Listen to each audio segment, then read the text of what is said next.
Bismillahirrahmanirrahim. Assalamualaikum warahmatullahi wabarakatuh. Hari ini saya akan bawakan kultum yang berjudul Meluruskan Niat dalam Menuntut Ilmu. Dalam sebuah hadis yang diriwayatkan oleh Imam Muslim, dikisahkan ada 3 orang manusia yang masuk neraka karena amal perbuatannya. Tentunya kita bertanya-tanya siapa saja orang tersebut dan amal apa yang menyebabkan dia masuk ke dalam neraka. Ternyata orang tersebut adalah seorang syuhada, seorang alim ulama, dan seorang yang dermawan. Yang pertama, seorang syuhada atau orang yang meninggal dalam medan perang. Namun sayang, perbuatannya itu tidak membuat dia masuk ke dalam surganya Allah, melainkan masuk ke dalam neraka. Karena niatnya bukan karena Allah, melainkan dia ingin disebut pahlawan bagi kaumnya.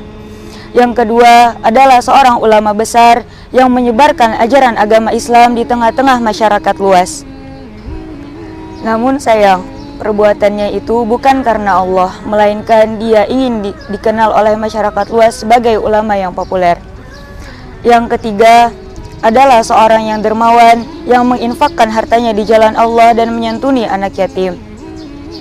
Tetapi dia melakukan itu bukan karena Allah, melainkan dia ingin mendapatkan pujian atas kedermawanannya. Dari kisah hadis di atas dapat kita ambil pelajaran bahwa sesungguhnya perbuatan seseorang itu tergantung pada apa yang dia niatkan.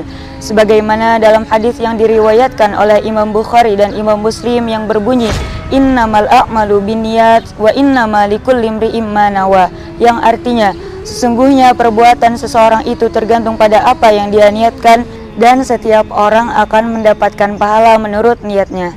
Hadis riwayat Bukhari dan Muslim. Salah satu amalnya yang perlu kita perbaiki niatnya adalah sebagai seorang pelajar adalah menuntut ilmu. Sebagaimana banyak kita ketahui di zaman sekarang, banyak orang yang menuntut ilmu namun tujuannya bukan karena Allah, melainkan karena ingin mendapatkan gelar, pangkat, dan lain sebagainya. Oleh karena itu, kita sebagai pelajar perlu memperhatikan beberapa hal.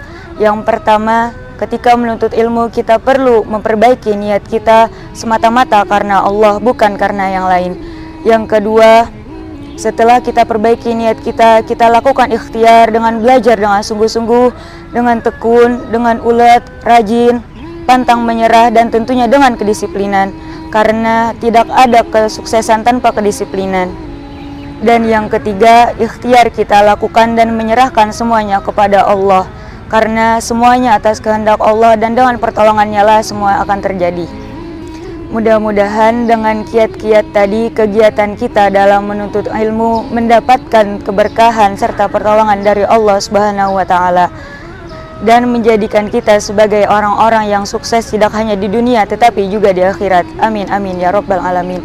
Ingat, Allah tidak menilai dari hasilnya tetapi Allah menilai dari prosesnya, dan sebuah hasil tidak pernah mengkhianati usahanya.